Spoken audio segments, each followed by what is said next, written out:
Hi everyone, welcome back to my channel. I'm Huck. Today I'm doing my weekend reads and weekend update because I have a long weekend this week, which is very exciting, and I am planning to get a lot of reading done. So first up, I have the book I'm currently reading, which is A Conjuring of Light by V.E. Schwab. This is the third and final book in her Shades of Magic trilogy. I have been reading this series pretty quickly. These ones are very addictive and really just like pull you in. Since it's the third book, it's a little hard to explain what it's about, but it takes place in London. There are actually 4 Londons that are parallel worlds. There is Red London that has lots of magic, Grey London that has no magic, White London that is being drained of magic, and Black London that has been destroyed by magic. And only certain people can travel between these worlds, which are the Antari. One of our main characters is Antari and is able to travel between the worlds. In the first book, something magical was smuggled between the worlds that wasn't supposed to be, because nothing is supposed to pass between these worlds.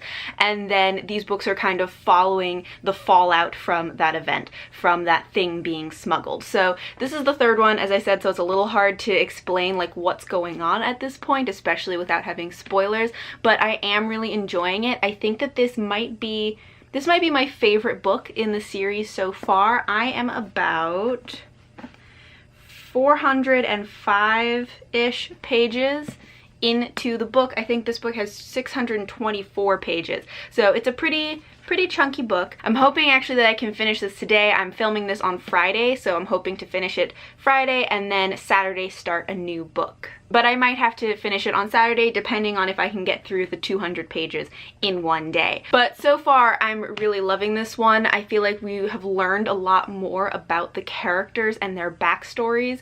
This one has been very sad compared to the other two. Not sad so much because like things that are happening in the book, but more so finding out just like the sad backstories to all of these characters. But I've really been enjoying this one. After I finish A Conjuring of Light, I'm planning to start Flame of Seven Waters by William Eliot. This is the sixth and final book in her Seven Waters series, which is one that I have been rereading this year and last year actually, and I've really been enjoying it. I'll be very sad for this series to end. This is a Celtic historical fantasy that follows a single family throughout the generations, the family of Seven Waters. Each book has a different protagonist, a different woman in the family through the generations. This one follows Maeve, who is daughter of Lord Sean of Seven Waters. So he has many daughters, and one of them is Maeve. She was injured as a child in a fire, and she was sent away to live with her aunt, who is a healer, because they were hoping that she would be able to help Maeve heal from her wounds. But in this one, now Maeve, I think, is coming back to Seven Waters to reconnect with her family that lives there. But she hasn't been to Seven Waters in quite a few years. I don't remember that much about it, but you know, I always love William Eliot's books and I love this series, so I'm excited to get into this one. This also is very much like the vibe that I've been wanting recently. I have been enjoying reading the Shades of Magic series, but it's not exactly the vibe that I've been feeling right now. I've more been wanting this like nature-y magic, this kind of like earthy magic, or like witchy magic, or more like herbalism or like hearth magic, like those kind of things. And this definitely has that. This is very like nature-y. It has that kind of like hearth magic sort of thing, and there's fair folk in it. So I think that this will really like hit the spot for me. So far, May has actually been a very good reading month, and I have really been enjoying a lot of the stuff that I've been reading, and this will just top it off. This will probably be the last book that I read in May, but if I manage to read it fast enough, I might start another book. But with these books, I don't like to rush through them. There are some books that I really can just like power through and still like really enjoy them, but these are definitely the kind of books that are best to like savor and take your time with, and I really want to do that because I think it really adds to the experience of reading them, but also just because I love them so much and I don't want this series to be over. So I'm gonna probably take this one a little bit slower and really like savor it. But if I do finish this, I have one other book. So if I finish Flame of Seven Waters, I will then start Stranger in a Strange Land by Robert A. Heinlein.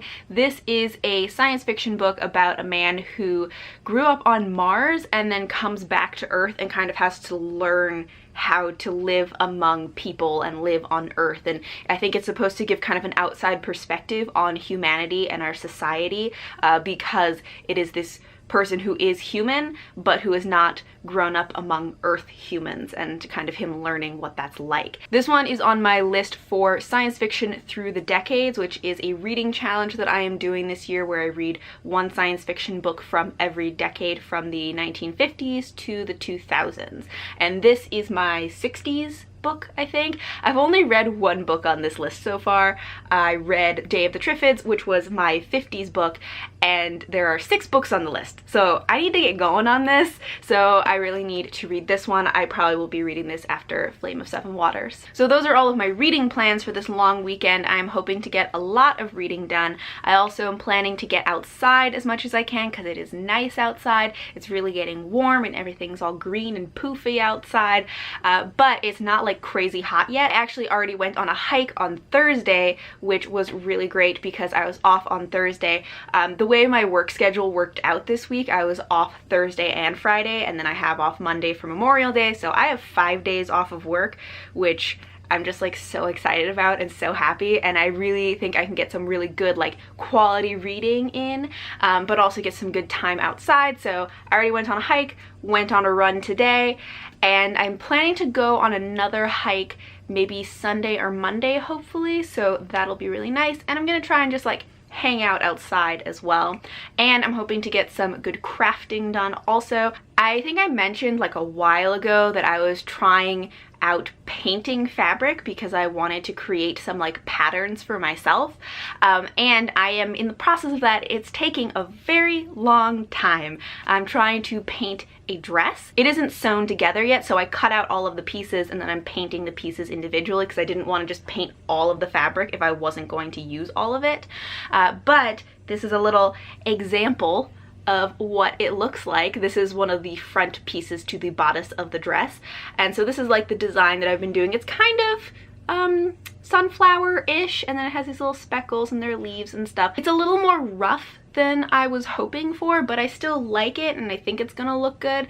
I still have like a big piece for the skirt that I have to paint, so that's gonna take a while because it's a very large piece of fabric, but I'm hoping to finish painting that this weekend so that either I can start sewing it together this weekend, or maybe next weekend or sometime during the week or something I can start sewing it together so I can finally have this dress that I've been working on for like a couple of months because I've been painting it for so long. So that is all for my weekend reads and my weekend plans. Thank you all for watching, and until next time, bye!